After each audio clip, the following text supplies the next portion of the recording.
O maior encontro de velejadores e amantes do esporte náutico chega a Ilhabela. Reconhecida nacionalmente como a capital da vela, Ilhabela sediará a terceira edição da Vela Show, dos dias 9 a 11 de junho de 2023. Empresas, escolas e associações de todo o Brasil vão apresentar o que há de melhor em tecnologia, com a exposição de produtos, serviços e workshops. Além de palestras com renomados velejadores, a Regata Vela Show, com classes diversas, aproximará a comunidade ao ambiente de esporte, de forma saudável e familiar. Vela Show. Os bons ventos te trazem aqui. Oi, bem-vindos de volta ao Vela Show Podcast. A gente teve um intervalo, terminamos ano passado, estamos voltando para uma nova temporada. E para essa temporada 2023, eu não quis começar sem a presença desse meu convidado aqui, que é o cara através de quem eu entrei para a vela. A gente fez um projeto juntos, eu fui convidada pelo sócio dele para fazer um documentário sobre uma maravilhosa aventura que o Brasil ia viver, que foi o Brasil 1 na Volvo Ocean Race. E o meu convidado é o Alan Adler. Bem-vindo, Alan Adler. Obrigada por estar aqui com a gente. Obrigado, Isabela. O prazer é meu. Nossa, o prazer é meu, realmente, enorme. E ainda mais sabendo o pouco tempo que você tem, que é um cara que eu não sei como ele tem tanto tempo. Eu já falei que ele faz o milagre da multiplicação do tempo, ele tem que ensinar isso pra gente. Mas como é que eu conheci o Alan? Como eu entrei na vela, né? O sócio dele, Enio Ribeiro, a gente se conhecia e de um evento justamente de tênis, que eles também... a empresa deles também trabalhava o marketing esportivo, né, dos jogadores de tênis, na Costa do Sauípe. A gente se conheceu lá, ele falou, um dia a gente ainda trabalha junto, enfim. E ele então me convidou para fazer um institucional daquela regata, e quando eu vi o tamanho da brincadeira, eu falei, institucional não, isso aqui tem que ser um documentário, vai ser um documentário fantástico.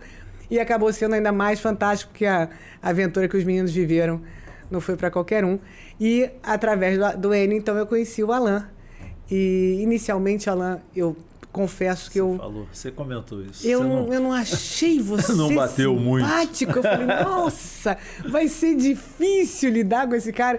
Até que eu te conheci lá em Ilhabela e eu vi que eu estava completamente enganada. E então, Alan, vamos lá. Vamos começar no Brasil 1. Para vocês terem a grande maioria de vocês já assistiu o filme. Os Senhores do Vento quando foi lançado em DVD, ainda se tinha DVD, a gente vendeu mais DVD do que Tropa de Elite, ou seja, os velejadores realmente adoraram o filme. E hoje ele está no YouTube disponível, a gente vai ver rapidinho aqui um teaser para vocês se lembrarem, recordarem, e nós também, aquela aventura maravilhosa que a gente viveu, junto com eles.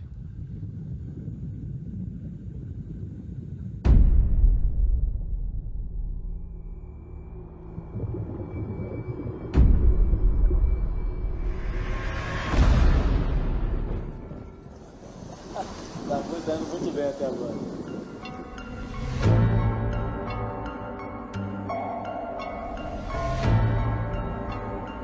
Caiu um tripulante na água.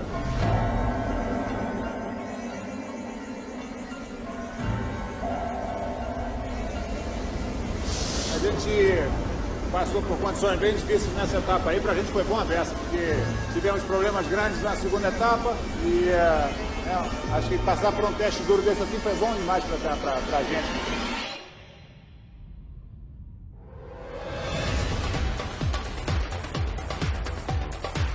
Speed of 50, 60 knots, heading down south, and we expect first release pretty quick, after that it's going to be a bit slower. Slamming now, both the squall, should be alright.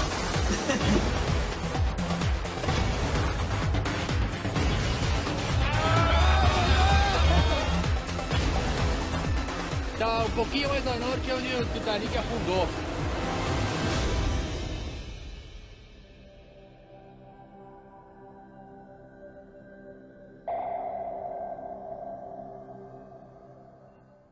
Então, Alan, antes da gente começar a conversar, A gente tem uma novidade nessa nova temporada, que é o nosso querido Luiz, que me abandonou e foi morar na França.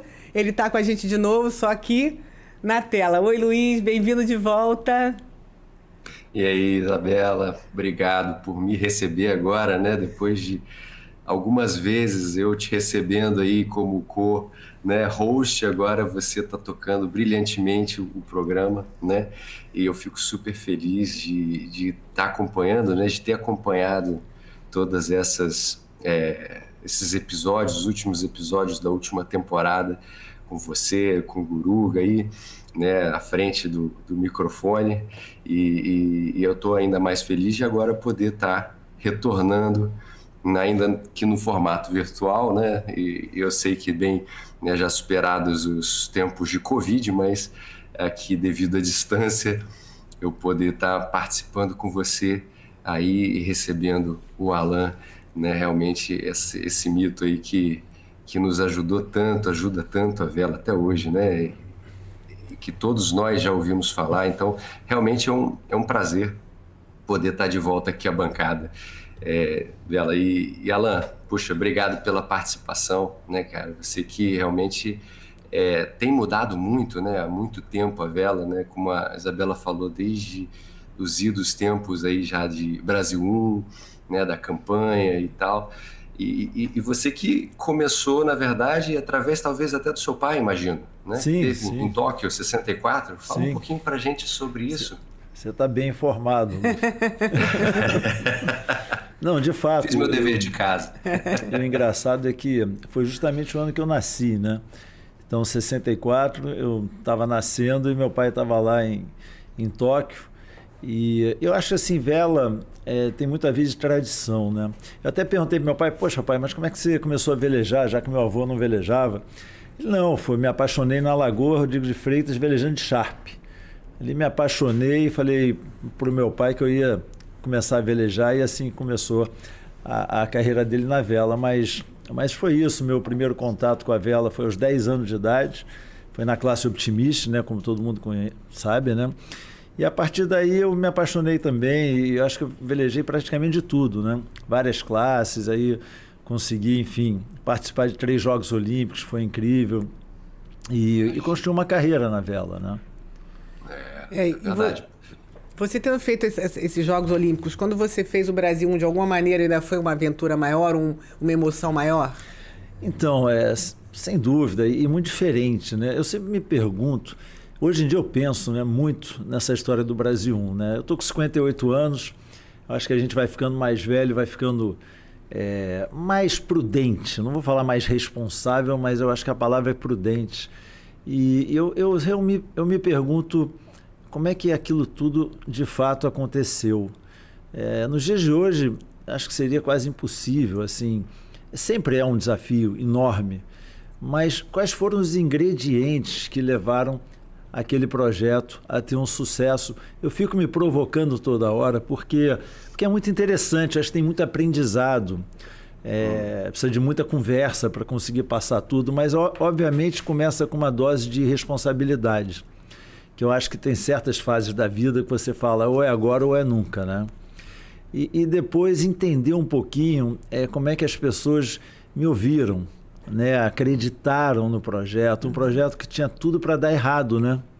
Tudo para dar errado. Não, mas tinha tudo. Inclusive, cara. a sensação que eu tive quando eu entrei no projeto, eu falei, gente, isso vai dar errado. Exato. Então, tanto que o Mar Me Quer, o filme que eu fiz depois, foi um resultado disso, porque eu pensei, isso vai dar errado. Isso não deve passar da primeira perna. Muito, muito complexo. Você fazer um barco da mais alta tecnologia, né? E você, então, que hoje está lidando com projetos de barco, Sim. Por mais que você compre um projeto pronto de um grande desenhista, você tem as questões do próprio projeto, que era um projeto novo. Quer dizer, o próprio desenhista não tinha testado aquele projeto. Então, você já nasce com esse desafio e depois construir esse barco com aquela tecnologia no Brasil, né?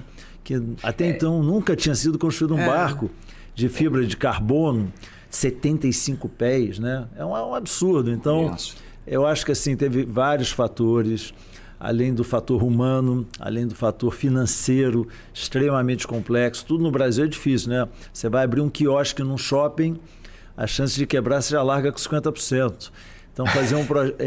eu conheço vários que quebraram com quiosque, você acredita? E o orçamento era bem inferior ao dos outros barcos, tinha isso também, não tinha? Sim, era um projeto com um orçamento, o menor orçamento de todos. Então, assim, por isso que eu falo, sempre eu fico me questionando, né?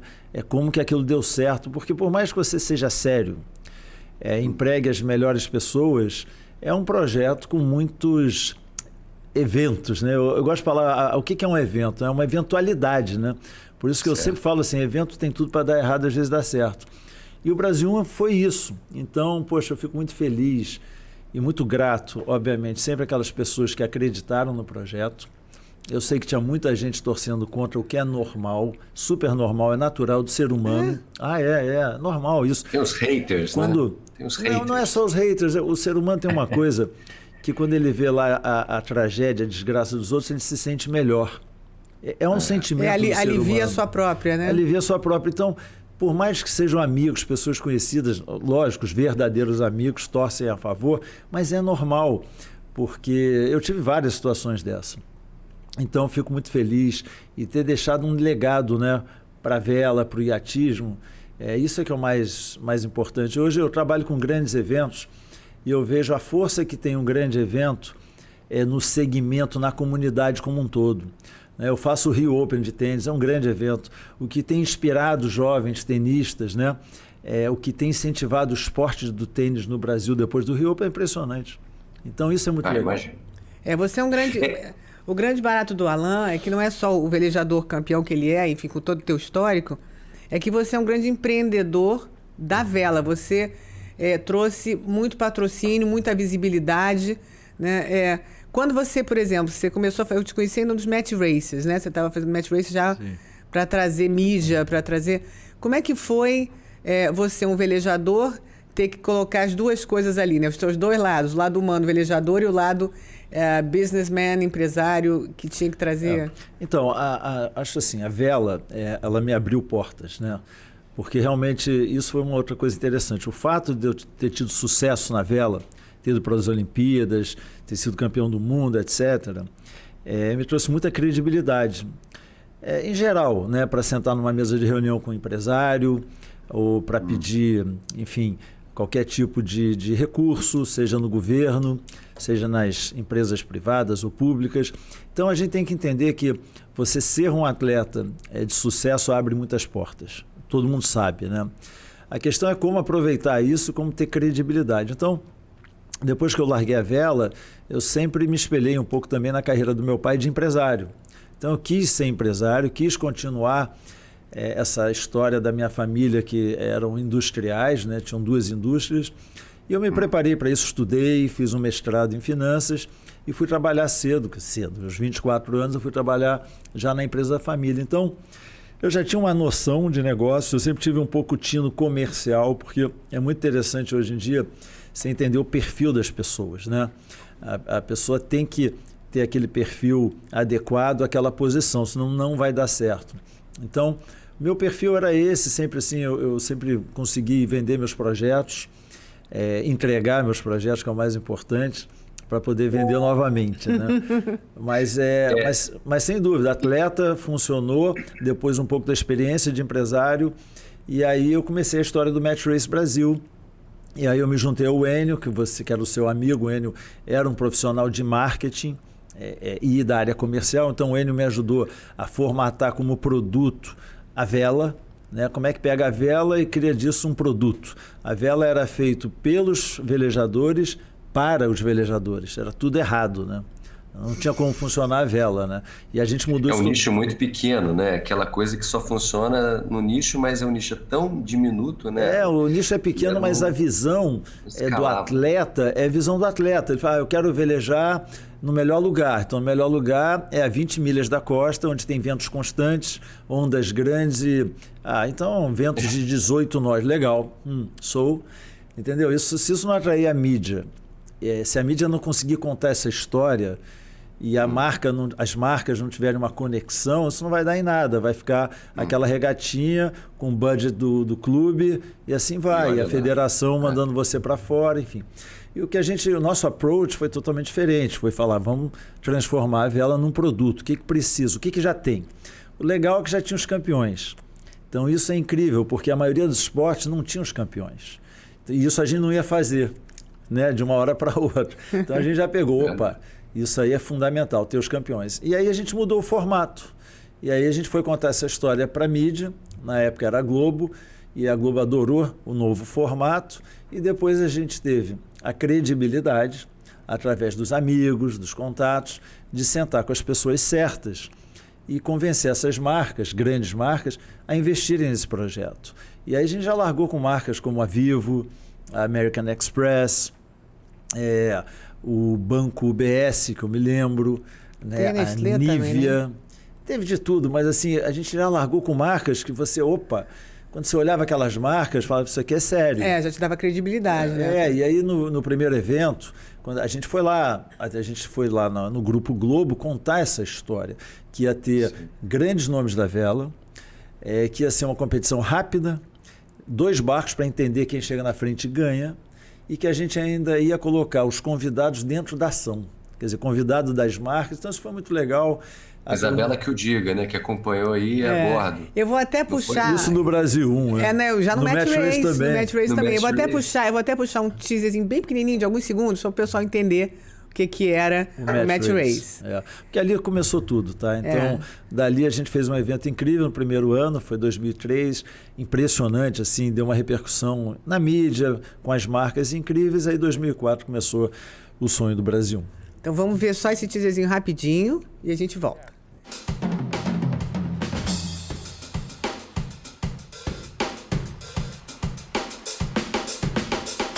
O Match Race Brasil tem 10 anos. É um duelo entre barcos para começar a se aproximar, né? Não só dos patrocinadores, como do público, do formador de opinião. Trouxemos a mídia para colocar dentro do barco. Então, de uma hora para outra, assim, o público ligou a televisão e começou a ver uma regata onde tinham 10 tripulantes, vendo aquela dinâmica dentro do barco, dos barcos próximos um do outro, e falou, puxa vida, eu achava que o barco era um passeiozinho, e começou a ver um outro lado da vela. E o resultado foi tão bom que aquilo ali permitiu chegar no Brasil. Então, foi um evento, eu participei de alguns sim, Luiz, no iate, achei interessantíssimo, né? Porque realmente era isso, estava muito perto da costa, e a gente via a orla, quando a gente ia pro iate, a orla cheia de gente sentada, vendo aqueles barcos ali, né? Coisa que a gente raramente vê, porque não era antes de vocês, antes do Alan ter trazer o lado empreendedor para a vela, eu me lembro que eu comentava sempre, nossa, o Rio com essa costa a gente quase não vê competição. E aí a gente começou a ver, e aí conta como é que foi dali pro Brasil 1, então. Então, o sucesso... Só vou complementar a pergunta também, viu, Isabela? Antes do Alan responder, Alan, se você puder incluir na sua resposta, do ponto de vista até dos barcos, né? Porque vocês faziam o Match Race, né? E a competição era feita com os First 40.7, se eu não estou enganado, né? Exato. Eram barcos da Beneteau, muito conhecidos, inclusive aqui na Europa. Existe até hoje o circuito do Figaro, né? O Figaro já está na 3ª geração, enfim, poderia também ser. Queria que você depois complementasse e dissesse assim, essa evolução continuaria, né, dos barcos? Como é que você faria e por que não teve ainda a continuidade e você migrou para o Brasil 1? Mas, desculpa, excelente ponto, né? O barco foi pensado. Porque o barco ele precisava ser grande, né, o suficiente para ter visibilidade, plasticidade, comportar uma equipe, porque eu acho que esse lado da vela de team building, de equipe, é muito bacana. Eu acho que é um atributo da vela, né? E muito utilizado pelas marcas. E também um barco que você conseguisse com segurança colocar os convidados das marcas e o próprio repórter, porque nesses barcos, nessas competições, ia sempre um cameraman ou um repórter e um repórter em alguns casos. Então, era um barco que comportava mais de 10 pessoas.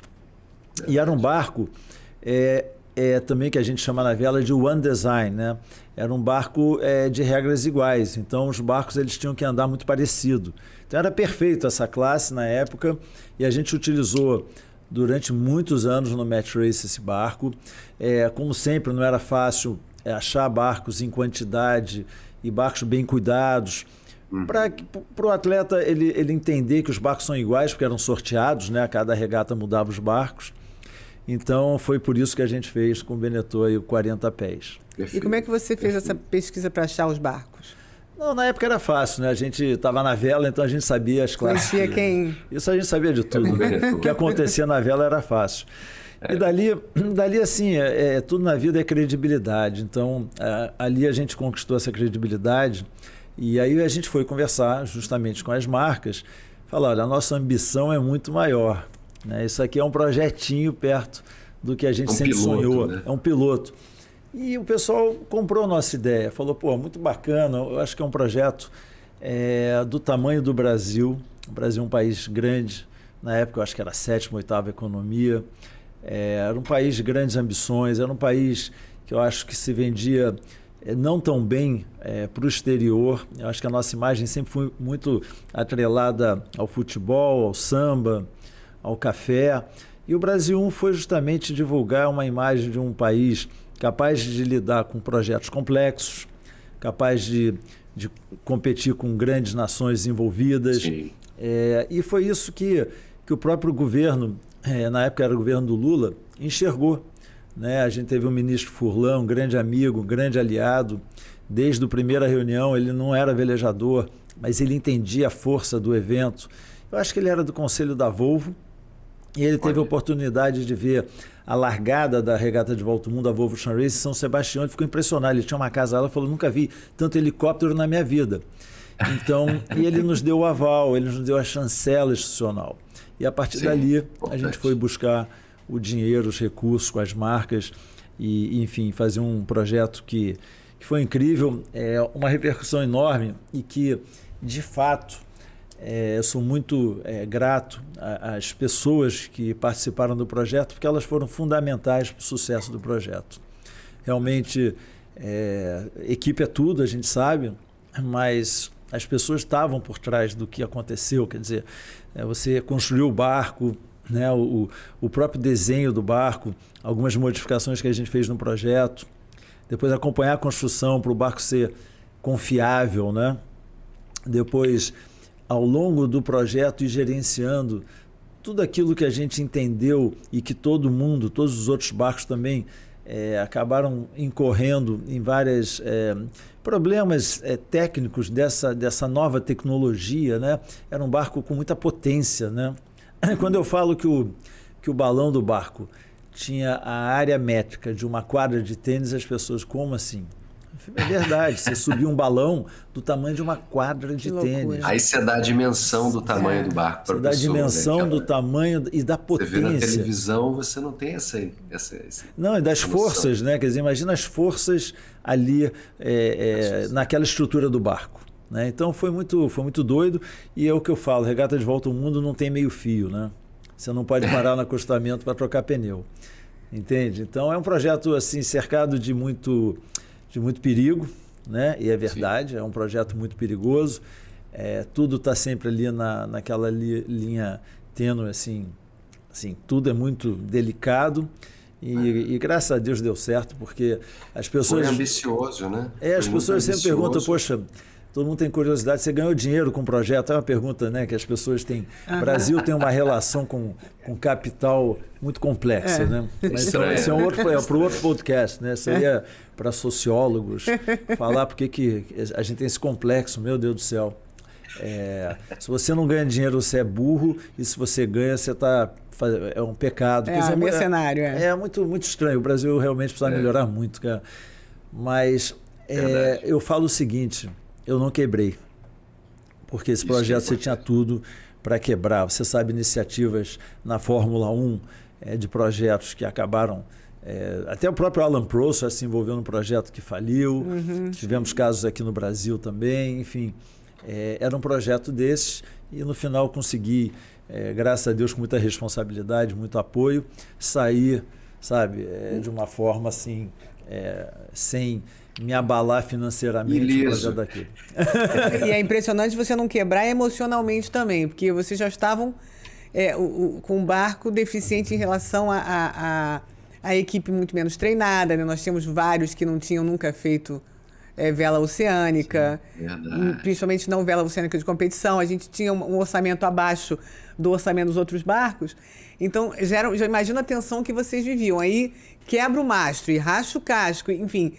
Eu não sei como é que vocês seguraram aquela onda emocional, entendeu? Como é que vocês não quebraram emocionalmente? Não, esse ponto, assim, a gente, graças a Deus, o coração estava bom. Foi muito estressante, de fato. Esse ponto, assim, da questão emocional foi tensa em vários momentos. Não foi fácil, mas realmente éramos um grupo muito unido, todos assim muito alinhados em relação ao objetivo. Eu acho que todo mundo enxergando que o projeto tinha uma enorme boa-fé e boa vontade em todos os sentidos. Eu sempre fui muito transparente com a equipe, né, dos nossos objetivos. Enfim, ali tinha, de fato, uma equipe unida e sabendo que ia enfrentar todos esses tipos de problemas, a gente já sabia que ia enfrentar, né? O sucesso e insucesso num projeto desses mexe muito com a moral da equipe, mexe muito com a motivação, né? E você tem que ser forte. E ainda mais o ambiente, né, que os velejadores vivem dentro do barco, ele é um ambiente assim, eu imagino, eu não vou comparar com Big Brother, né? É Big Brother, né? Mas quase isso, né? Quase isso. Mas é de elevada tensão, desgaste. As pessoas estão confinadas, né? Nesse caso, não é numa casa. Era muito mais confinado ainda, muito pior. E era negro, né? Não, com risco de vida o tempo todo. Você está, de fato, confiando a vida. Você, quando desce e tira a roupa de velejar e vai lá para a maca tentar dormir 2 horinhas, você sabe que sua vida está ali na mão de 4 velejadores ali no deck. Então, é um negócio muito único, sabe? Tem que confiar, tem que ter uma confiança mútua, assim, muito grande. Muito grande. O que eu sentia também, que acho que isso fez toda a diferença para a equipe, é que nós tínhamos 2 velejadores muito divertidos, né? Que era o Stu e o Playboy. E até para nós, né?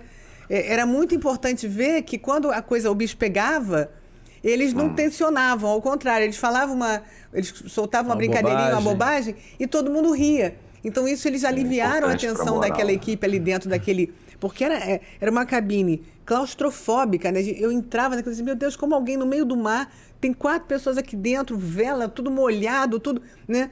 E tinha que dormir um assim pro outro, e era fibra de carbono negro, né, lá dentro, não era nem branco aquilo para parecer um pouco mais... bem escuro, né? Então, realmente, o humor, eu acho que fez, né, essa leveza, tenho certeza que fez toda a diferença para quem estava ali naquela situação de estresse. É a história da química, né? Você precisa de uma equipe com uma boa química.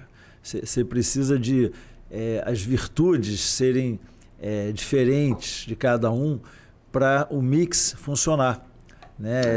Assim, e o Brasil não tinha isso, né? O Brasil não tinha o Playboy, como você falou, que sempre distensionava e descontraía, né? E que era fundamental no projeto desse. Você tinha os leões ali, o Kiko Pelicano, o Bochecha, o Joca, enfim, e o Stuart, que você podia contar a qualquer momento com uma questão muito assim tensa. Você tinha leões ali E então o Torben estava sempre muito bem amparado. Depois você teve uma figura que não estava nem no nosso planejamento, que era a figura do Horácio Carabelli, que ele era um cara de terra e passou a ser imprescindível no mar. Isso não estava no planejamento. A gente teve a história do Knut. O Horácio foi incrível, o Horácio, meu Deus do céu. O Iceman. Depois a gente teve o Iceman, teve o Knut, que ele participou só das regatas dos mares do sul, porque ele veio com essa experiência de quem já tinha feito 2 ou 3 voltas do mundo. Então, a gente foi... Só pauleira. A gente foi conseguindo sempre trazer esse mix para ir ocupando, né, todas aquelas posições e aquelas personalidades que eu acho que você precisa ter num projeto desse, principalmente o projeto brasileiro, que a gente sabe que o brasileiro ele é sério, mas ele é sério com alegria. Né? E que pode passar uma imagem errada. Putz, total. O Andy, o neozelandês, ele falou para mim, eu falei, como é que você está conseguindo conviver, né? Porque era muito diferente, ele era muito calado, nas primeiras semanas eu quase saí, quase pedi para sair. Nossa. Porque é isso que o Alan acaba de falar. Cultural, né? Mas é o que o Alan acabou de falar, a vida dele estava na mão daquelas pessoas e ele, e com muita brincadeira, muita leveza, ele tinha a sensação de que, né? Essa turma aqui não é séria. Essa turma aqui, eu não vou confiar minha vida nas mãos dessa turma. Mas em 3 semanas eu entendi, ele absorveu aquele espírito e embarcou na viagem. E teve alguns que não conseguiram absorver esse espírito da cultura brasileira e que a gente teve que mudar, né? que substituir. Porque faz parte. Também, às vezes, a pessoa não está ali, né? No mesmo espírito, tu não trabalha da mesma forma, né? Acho que é como qualquer trabalho, né? Claro que, como você falou, é um ambiente super inóspito, né? Uma situação super adversa, né? E totalmente também, talvez, fora ali do que a gente espera para as equipes, né, brasileiras e tal, mas é uma maneira que a gente sucedeu, né? Uma maneira que encontrou-se de se fazer essa regata que foi muito bem sucedida. E aí, naquele momento, talvez esse tripulante ou outro não pudesse contribuir, mas quem sabe na próxima, né? Aliás, é que me leva até uma outra pergunta, viu, Alan?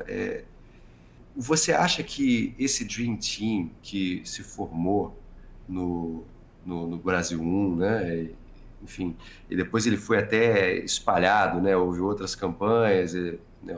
O Joca foi para outro time, o Lars, né, compôs ali o Ericsson no outro ano. Torme. Você acha, como é que você acha que isso pode ter tido um impacto assim, para futuras campanhas? Você acha que elas são possíveis?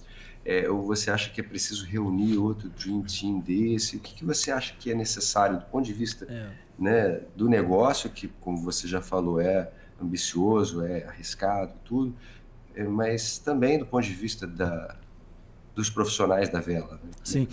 Não, eu acho assim, o Brasil 1, ele ajudou muito nesse processo de profissionalizar a vela no país. Isso não tem a menor dúvida. Hoje a vela está muito mais profissionalizada, tem muitos velejadores profissionais que realmente hoje é um trabalho full-time. Naquela época não existia isso. Acho que nós formamos, sim, excelentes velejadores aptos a fazerem outras campanhas de regatas de volta ao mundo e America's Cup, que também não tinha no Brasil. Você parar para pensar, o Torben nunca tinha cruzado a linha do Equador velejando. Então, nós formamos, o Torben foi lá, depois ganhou a regata de volta ao mundo com o Ericsson. O Horácio Carabelli até hoje continua empregado por grandes equipes de vela. Joca também. O Joca também, o Bochecha a nível nacional, mas continua. O Kiko Pelicano nunca deixou de ser velejador profissional. Ou seja, eu acho que a gente deixou um legado. E hoje no Brasil, além desses, tem mais, talvez, centenas de velejadores profissionais aptos a estarem em equipes profissionais de vela. Então, isso é o legado. Agora, se vai ter outro projeto ou não, é uma outra história muito diferente, tá? Obviamente, de outras coisas. Obviamente você pode falar, poxa, hoje a gente tem mais mão de obra. Legal. Mas tem que colocar de pé a ideia, o projeto, tem que ter uma motivação por trás, tem que ter alguém para liderar isso e refazer essa história. Toda hora eu recebo ligações ou approaches para a gente reviver, né? Mas eu aprendi também que tem certas coisas que é bom deixar na memória. Certas coisas não, 99% das coisas que a gente passa na vida que você tem saudade e que foram barato, você tentar reviver isso geralmente não dá certo. Gera frustração. Mas é o que você falou, né? Você, como era mais novo, tinha menos prudente, não, mas você encara o sonho. Então, o que eu senti e que ficou como sensação para mim, principalmente que a gente tinha 500 horas de material gravado, né? para transformar num filme de 1h30. Então eu passei 2 anos imersa. Vocês terminaram a regata e eu não. Não, aí começou praticamente aí começou a minha, porque eu fiquei 2 anos ali na ilha de edição assistindo 500 horas de material. Que loucura. E o que eu senti vendo aquele material todo é que você teve com esse projeto o triunfo de realizar um sonho. Exato. Né? Você não estava fazendo um projeto como você tem o Open, né? Era um sonho teu e do Torben, talvez de que vocês, né? E os outros, eles embarcaram no sonho de vocês. Né? Eles viveram o sonho com vocês. Até o Knut, que era super, né? Já tinha feito milhões de Ele adorou o projeto, tocou muita gente, era um projeto, exatamente, era um sonho, era um projeto que todo mundo estava ali, não sei, um projeto bonito, né? Um projeto que teve uma áurea, né? Muito interessante. Todo mundo comprou a ideia. Quando lançaram o museu da Volvo Ocean Race Alicante, justamente o barco foi o Brasil 1, né? Claro. É uma história... As pessoas gostavam. É um barco lindo, né? Até hoje ele é bonito. O astral que a gente tinha, né? Um astral incrível. A gente chegava das pernas, já fazia aquele churrasco maravilhoso. Vinha todo mundo pro container do Brasil. Churrasco, tomar cerveja, enquanto os outros iam fazer reunião de debriefing. Pô, nem distensionar, já iam para reunião de debriefing. Mas o mais legal foi na Nova Zelândia, porque é o esporte nacional, né? Nossa, todo mundo vinha com uma ansiedade de estar ali no container com os velejadores brasileiros, né? O Torben, claro, principalmente, mas todos os outros. E o Finger do Brasil na Nova Zelândia, como o ABN estava ganhando todas, né? Eu ia tranquila, eu era a última a chegar no Finger, porque eu botava minha câmera lá tranquilinha, porque estava todo mundo no Finger do ABN. E a gente não chegou em primeiro, a gente chegou em primeiro na Holanda. Então eu falei, vou chegar, né? Vou ficar aqui com o pessoal tomando uma cervejinha que o pessoal ficava lá e vou por último. Quando eu cheguei no Finger do Brasil 1, não tinha espaço para botar nenhuma GoPro, assim, lotado. Porque, né, E a gente tinha vindo de um drama, né, na Austrália. Foi, né? Aquele drama ali realmente também despertou muita atenção, né? O barco era o mais visado em Melbourne, né, na Austrália, por causa daquele drama, né? Que foi realmente um drama. Mas foi um drama extremamente mediático para vocês, muito porque o barco atravessando o deserto, né? Foi muito bom. Muito tenso. Você diria até que talvez, Alan, eu até tinha uma pergunta aqui para você, que era, né, já que aproveitando que você está aí, qual teria sido o seu maior perrengue no mar, mas eu talvez acredite agora que o maior perrengue tenha sido no Brasil 1, atravessando o deserto, é isso? Foi. Não, o episódio realmente eu acho que o episódio da quebra do mastro foi o maior perrengue em todos os sentidos, né? Sentido humanitário, em termos de entender o que eles passaram, né? Porque eles estavam sozinhos, né? Aquela decisão do Torben de não colocar o barco no navio em Port Elizabeth e de falar, não, eu vou dar a volta ao mundo velejando e não no navio. Aquilo foi muito importante para todo o projeto, porque o mastro veio a quebrar naquela etapa e deu tempo de botar um mastro novo e refazer toda a regata com mastro novo. E a partir do Rio de Janeiro a gente só conquistou pódio. Então a gente realmente aprendeu muito, melhorou demais. Se a gente tivesse colocado o barco no navio, o mastro ia quebrar vindo para o Rio de Janeiro, da Nova Zelândia para o Rio, ou de Melbourne para a Nova Zelândia, não teria dado tempo de fazer a perna logo que era principal chegar no nosso país, no Rio de Janeiro, não teríamos Brasil 1. Então, assim, e sobre o aspecto também financeiro e logístico, né? Resgatar o Brasil 1 lá, conseguir um barco que pescava crayfish, resgatar o barco... o próprio resgate lá na West Coast da Austrália, em Fremantle. Vocês acompanhando tudo via rádio, via telemetria? Tudo, imagina. A gente acompanhava tudo. Consegui trazer o mastro de Heathrow, né, no aeroporto inglês lá de Londres, para Melbourne em tempo, né? Fazer todo o resgate para o barco estar pronto para a largada, para a regata. Enfim, foi todo um negócio muito doido, cara. Eu me lembro, eu fiquei com dois sintomas, tá? Dessa confusão toda.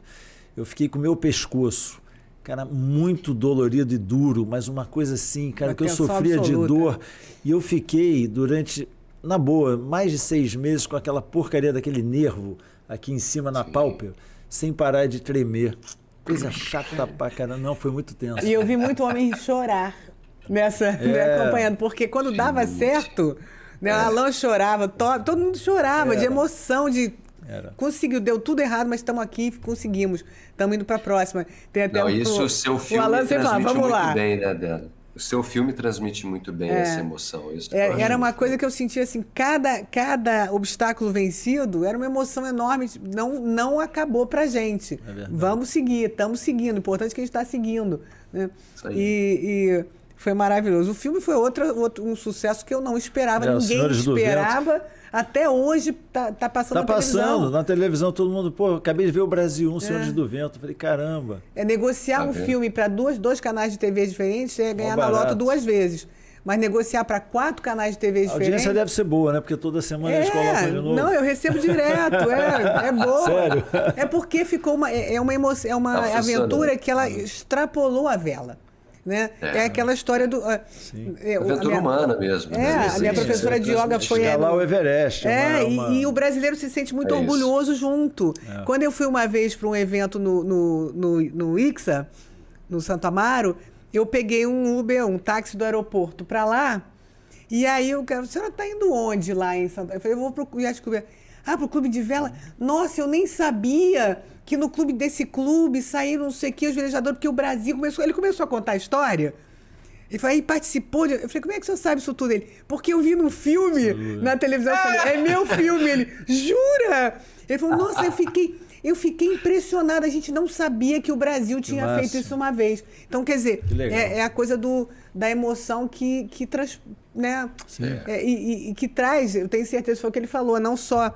Eu acho que o Brasil estimulou e impulsionou o profissionalismo na vela, mas impulsionou também a quantidade de pessoas que começaram a entender que velejar era um barato, né? Que era muito bom. Teve isso também, o esporte, de uma forma geral. É verdade. Mesmo sem ter o pai trazendo, porque a vela, na verdade, quando você vê a vela, todo mundo quase que senta aqui, o pai ou o avô meio tradição, velejava, né? Tradição de família, né? Muito. E aí, a gente vai filho quebrando veleja, isso através de iniciativas como essa do Alan, né? Mas por que isso? Porque a gente precisa mais de vela, Alans, viu, Alan? Mas a vela é interessante, você tem que entender o porquê, né? Porque geralmente a vela, ela sempre foi praticada em clube. E aí clube é aquela história do sócio. E aí o pai vai no final de semana e leva o filho para o clube. Quer dizer, tem uma explicação, né? Não são marinas públicas. A cultura brasileira ainda da vela, né? Ela ainda está muito na elite, né? É uma questão que a gente sempre tenta trazer aqui, né, Bela, na bancada aqui do podcast, porque realmente é uma coisa que eu acho que também é a missão de cada um de nós aqui, né? Tentar popularizar um pouco mais. E nosso obrigado a você justamente por ter colocado isso ali no que todo mundo mais vê, né? Talvez isso e a America's Cup, né? Que talvez seja o outro troféu, a Fórmula 1 ali do mar, que daqui a pouquinho a gente vai perguntar isso para você também. Não, mas aí você, por exemplo, o Alan, ele é o... Ele tá aqui, a gente está aqui para afagar, né, para agradecer, para falar, mas você abandonou a vela, como é que está a sua vida na vela hoje? Assim, Alan? Como assim? Não conheço nenhum que se livrou do vício. Qual foi o teu rehab? Né? Qual foi o teu rehab? Esse é um ponto... Conta pra gente que a gente não quer saber, não. Mas você sabe que isso tem muito a ver com uma questão pessoal, né? Eu sempre... Esse negócio da vela, ela gasta muito tempo. Você ir para o clube, preparar o barco, ir para o mar e voltar, é um programa de quase o dia todo. E eu fiz isso a minha vida toda. Eu fiz isso dos 10 anos até os 45, 40 e poucos. E eu acabei casando novamente, eu tive 3 filhos no meu primeiro casamento, e logo em seguida ao Brasil 1, eu me divorciei e depois eu casei novamente. E tive uma filha, minha quarta filha, né, meu quarto filho, em 2008. E ali que eu decidi, eu corri ainda o Mundial de Star em 2010, ali eu decidi parar de velejar, e como eu também comecei... Assim, continuei a trabalhar, mas eu trabalho bastante, eu adoro realizar projetos, empreendimentos. Então, o final de semana era o que restava para ficar com a família.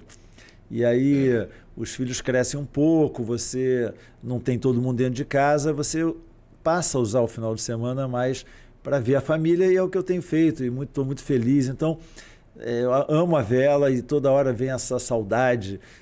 Ano passado eu cheguei a me inscrever, alugar o barco, comprar a vela e reservei hotel para ocorrer o Mundial de Star, os 100 anos do Mundial de Star. E deu Um mês antes cancelei tudo. Fiquei com a consciência pesada. Falei, porque ia ser muito próximo da Fórmula 1. Era assim, meu segundo ano do GP em São Paulo. Tava tenso. Pô, a Covid volta, não volta. Falei, não, não vou ficar com a cabeça boa lá uma semana velejando. Entendi. Então eu namoro assim a vela. Esse ano estou de novo namorando o Mundial de Star de novo. Aí, então não é uma relação completamente combinada. Não, talvez eu amo. você ainda volte. Assim, vou para Itajaí, não vou. Hoje o Richard Brizos, né, que comprou a Volvo Ocean Race, me manda, pô, você tá vindo. Então, assim, e dá saudade, óbvio que dá saudade. Né? Mas é isso. Quem sabe a gente não tem. Mas os teus filhos, então, nenhum deles veleja? Não, todos fizeram a escolinha, mas ninguém continuou. Ninguém hoje, seguiu. Ninguém é velejador. Mas teve Vou ver se os netos, se algum neto. Talvez, né? Vai ser que nem o avô do Tommy, foi do avô direto para os netos. É verdade que de 20 em 20 anos alguém ganhava medalha na tua família? Isso é outra história muito engraçada. Meu pai ganhou medalha de bronze na classe Star no Pan-Americano de São Paulo, no Brasil, né? Em 63, né? São Paulo. E aí, em 83, o Daniel ganhou ouro com o Torben, lá em Porto Rico, se não me engano. E eu ganhei em 2003 prata, quer dizer... esse ano alguém tem que ganhar, manda o teu filho... É verdade, eu não tinha pensado nisso, calma. Tem que honrar a tradição, bicho. Pega o teu filho, mais velho. E agora? Ferrou, tem quanto tempo? 2 meses? Não, ainda tem até o final do ano. Vê algum mundial que ele possa ganhar até o final do ano aí. Caramba, é verdade. Bota ele na tua proa e vai embora. Posso adotar um filho aí que tá velejando bem. Faz chance. isso. Pega os meninos lá do Projeto Grael, vê um que já tá preparado, só adota e pronto. Verdade, eu esqueci dessa continuidade. E quantas foram as que você disputou finalmente? Quantas Olimpíadas? 3 Olimpíadas. E quantos mundiais? Não sei, um monte de Perdeu mundial. a conta. Eu fui para a Olimpíada de Atenas também, foi justamente antes do Brasil 1, estava muito próximo do Torben, obviamente, e ali eu fui sparring dele naquele ano que ele ganhou o ouro sem correr a última regata. Então eu fiquei feliz porque ajudei muito nesse processo, na campanha, a gente treinando no Lago de Como, depois em Atenas, até o americano descobrir que a gente estava fazendo isso e foi ver na regra. A gente era a única equipe que mandou 2 stars para treinar e a gente estava baseado no regulamento. E aí o americano, como não fez isso e não viu o regulamento, ficou revoltado e criou um problema tão sério que aí decidiram que era melhor eu ir para casa e não comprar essa briga, porque estavam arriscando a suspender toda a equipe. Uau. O negócio escalar para, o judiciário, o Paul Kayar. O americano. E só que deu certo. Só que o Torben já estava prontinho para ganhar. Ele está sempre prontinho para ganhar. Sempre prontinho. Ele nasceu, ele já saiu da barriga da mãe prontinho para ganhar. Ele é danado. E você falou dessa coisa da vela demandar todo um preparo, todo um dia de trabalho para você poder, né? Não é correr, né? Não é botar o tênis e sair para correr. Exato. Que mais você acha que impede a vela de realmente popularizar no Brasil? Eu não sei. Esse negócio, eu não sei. Essa questão de popularizar é um termo complexo no esporte, né? O que a gente tem que fazer é aumentar um pouco a base. Porque a base é muito pequena, né? A gente nunca vai conseguir no Brasil popularizar a vela. É uma questão muito cultural, né? Você tem a Nova Zelândia, sei lá, tem história, a Suécia, tem barco para burro. Aqui a gente pode aumentar a base, e aumentando a base é com marinas públicas, né? Você tem que ter marina pública, né? Acesso, rampa, né? E escolinhas, né? Tudo é escolinha, né? Você vê, você cria aí um esporte novo, como é que é? O beach tênis. É muito fácil, você vai na praia ali, arma aquela rede e vai jogar, entendeu? Então a gente tem que simplificar e facilitar. Só isso, hoje é muito complexo. Você tem que entrar num clube, tem que ir na escola de vela, ver como é que você inscreve seu filho. Aí sábado, o vento, ele tem horário também. Às vezes o vento tem horário, que você às vezes vai velejar, não tem vento. Você não manda nele, né? Aí fica chato, perde a manhã, perde a tarde. Então, a vela tem umas questões em relação a outros esportes que a gente tem que reconhecer e entender que é um esporte de nicho, de verdade, que você tem que aumentar a base. Mas ele sempre vai ser de nicho. E você trabalhou, você com o teu contato, né? Você é uma pessoa muito influente justamente pela tua entrega, como você falou, você sempre se comprometeu a entregar, entregou. Sim. Então, isso você tem um contato muito bom, inclusive politicamente falando. Você trabalhou, quando você estava com Match Race, com o Brasil, mais à frente dos negócios da vela, de tentar implementar marinas públicas ou... Não, sinceramente não. Naquela época, a gente sempre tem um viés mais social em todos os projetos que a gente realiza, né? E com o tempo, né? Quando você começa, você só quer sobreviver, sabe? Você não consegue... Quando você tem um negócio estável, você fala, caramba, eu tenho um negócio estável agora, né? É o tal do balanço social. Mas ali eu estava ali, tudo muito novo, eu não tinha essa cabeça, eu não tinha tempo, talvez não tinha, não sei.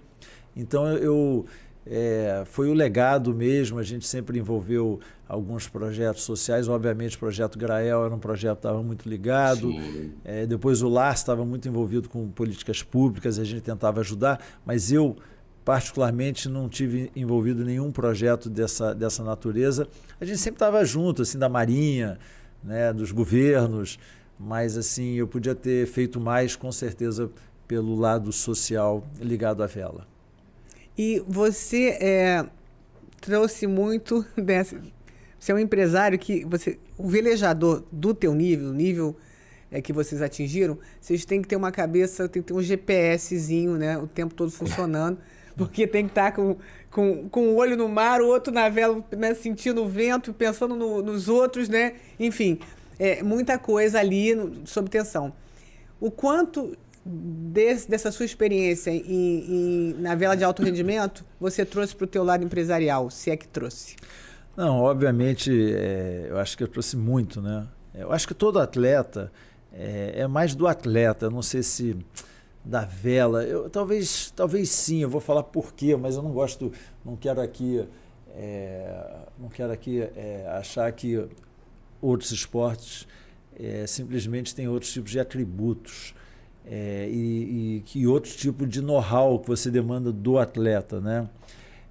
Mas eu acho que todo atleta tem algo que eu adoro contratar ex-atletas, né? Porque é a história do foco, da determinação e da disciplina. Isso você leva para a vida, concorda? E também do fair play. Uhum. Todo esporte virtualmente também, né? Então acho incrível essas características de um atleta para a vida. E em relação à vela, eu acho que o grande diferencial da vela, talvez com alguns outros esportes, é que a estratégia, a tática, né? Porque como é que você ganha uma regata? Primeiro você tem que ter um barco rápido, assim como você tem que ter na Fórmula 1 um carro rápido, ou talvez o cavalo certo. Você depende de... Não é só você. Então o barco tem que ser bem construído e tem que estar bem afinado. Mas depois disso você tem que fazer a tática certa. Então eu acho que a tática tem muito a ver com a estratégia de negócio. Como eu sempre pensei muito em tática, hoje no meu negócio a primeira coisa que eu penso é estratégia. E eu penso o tempo todo em estratégia. Eu não deixo o negócio me levar. Eu sempre sei para onde que eu quero ir. Então, acho que esse é um lado bom da vela, que é a história da tática. A vela é estratégia pura, né? É estratégia pura. Que nem dizem que planador é assim. Mas é estratégia, é tática. Então, eu jogo, eu faço... Assim, é óbvio que o tênis tem a tática... o golfe tem a tática, a bicicleta tem a tática, tudo tem uma estratégia, uma tática. A vela, ela também tem, mas ela é fundamental. É isso que eu quero dizer. Uhum. Não basta você no tênis, se o tenista é um grande sacador, é um grande sacador. Se ele tem uma grande direita, ele tem uma grande direita. Concorda? Certo. Agora, dele, né? obviamente, ele vai jogar com um cara tão bom quanto ele, ele tem que ver qual é a tática, a estratégia que ele vai usar com aquele jogador. Uhum. Então, tática e estratégia são muito importantes na vida, eu acho, empresarial. E você foi então você passou pelo UFC? Eu fiz tudo, Isabela. É o que eu falo, eu só não fiz NFL, porque eu não fiz NHL, hockey. Mas quem sabe o Alan não vai trazer. E nem beisebol, mas eu fiz todo o resto. Eu fiz o PGA do golfe e o Ladies PGA, eu fiz o ATP que eu faço, eu fiz NBA. Eu fiz futebol também, vocês têm os meninos, né? Do Gol. Futebol a gente faz o Gold Cup. Gold Cup. Que foi a semana passada, um torneio infantil, o maior torneio infantil do mundo, 4.500 crianças em Goiânia. de 6 a 11 anos de idade, campeonato internacional de futebol. Então, assim, eu fiz futebol, eu fiz travessia dos fortes, enfim, envolvido com vôlei. Assim, fiz muita coisa no esporte. E você continua também fazendo esporte, né? Eu adoro esporte, é óbvio. Como é? Hoje eu adoro esporte. Tanto que eu pedi pra ele vir com uma camisa do Brasil 1, que eu fiz questão de botar a minha, ele falou, foi impossível achar depois de 15 anos, depois né? você faz hoje em dia faz tudo aí, você faz um Photoshop aplica ali nele. Aplica, por favor, aí. Mas ele falou, eu não acho uma camisa do Brasil 1. Aplica o logo aqui, é moleza. Só botar um logo aqui nele. Mas se ele tivesse vindo, caberia nele, assim, né? Ele é um atleta eu amo ainda, essa marca, o negócio do Brasil 1. É que eu adoro a marca e eu adoro o nome. Quero voltar a utilizá-lo. Eu não uso ele hoje. O Brasil não uso para nada. A marca é sua, né? Se você usasse hoje, você pensaria em usar o Brasil 1? Na verdade, a marca não é minha. Isso que é triste. Né? A marca é da IMM. E a IMM hoje a dona é a Mubadala. Então, mas assim, os caras são meus amigos.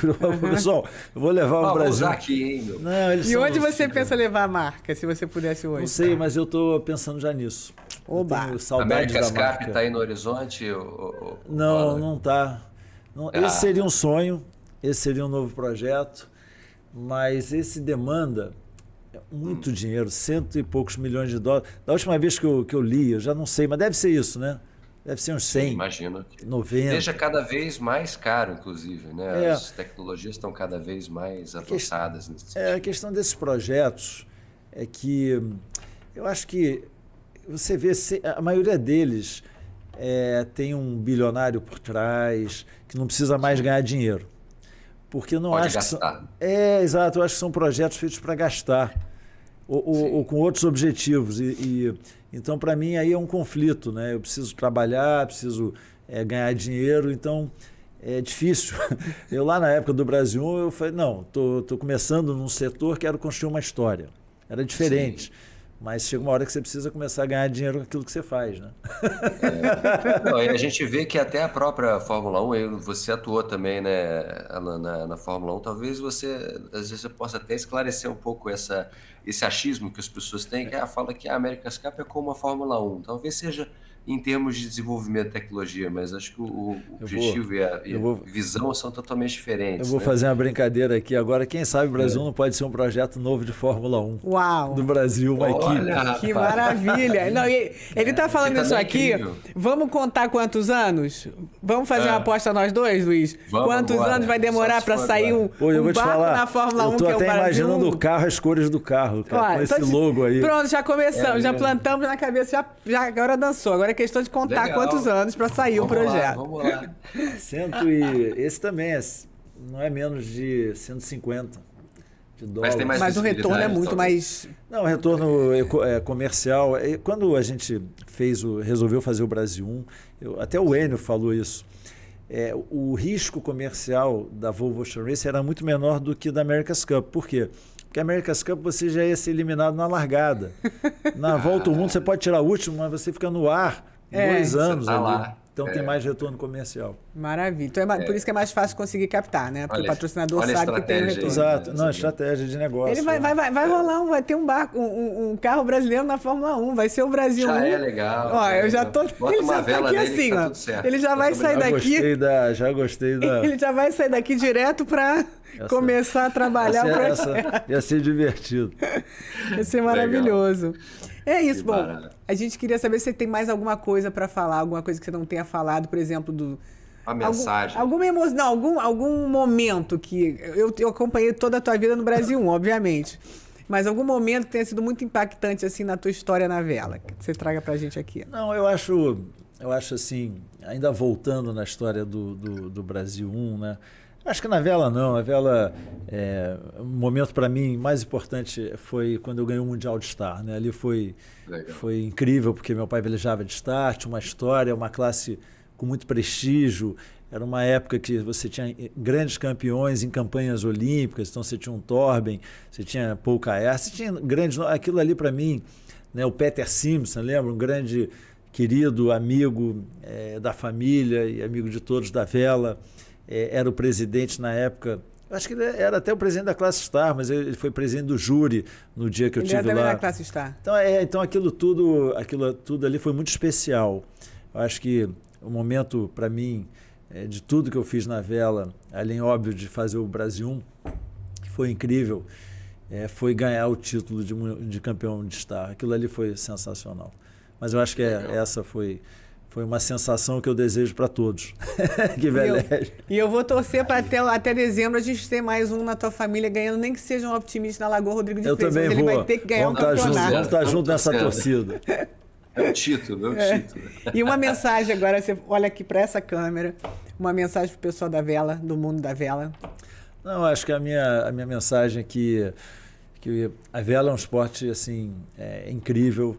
Hoje em dia a gente está vendo aí o que o planeta está sofrendo, e a vela é um esporte super amigo da natureza, então é um esporte saudável, muito saudável, é um esporte que equipe é tudo, a gente depende das pessoas, se aprende muito o que de fato é equipe, e é isso, e velejem, porque também tem uma outra coisa linda na vela, que cada oceano e cada represa e cada lugar que você vai velejar é diferente. Eu acho que isso para a vela faz da vela ser um esporte super interessante e agradável. Então continuem velejando e grandes também vitórias, seja qual for. Vitória é só ir velejar um dia seguro e voltar seguro, ou você ir para um campeonato e ser campeão. Maravilha. Bom, foi um prazer enorme ter o Alan Adler aqui comigo. Não queria voltar sem ele, então. Obrigado. Foi uma honra. Muito obrigado por ter pouco tempo você dedicar algum pra gente. O maior prazer ter o Luiz de volta, nem que seja no telão aqui. E continuem velejando e continuem assistindo, prestigiando o Vela Show. Se inscrevam, divulguem. E estamos aqui semana que vem de novo com vocês. Até lá. Certeza. Obrigada, Alan. Obrigado a vocês. Obrigado, Alan. Obrigado, sucesso, hein? Quiçá presencialmente aí no retorno para o Brasil. Estamos aí. Vamos. Sucesso para você também. Obrigado. Obrigada. O maior encontro de velejadores e amantes do esporte náutico chega à Ilha Bela. Reconhecida nacionalmente como a capital da vela, Ilha Bela sediará a 3ª edição da Vela Show, dos dias 9 a 11 de junho de 2023.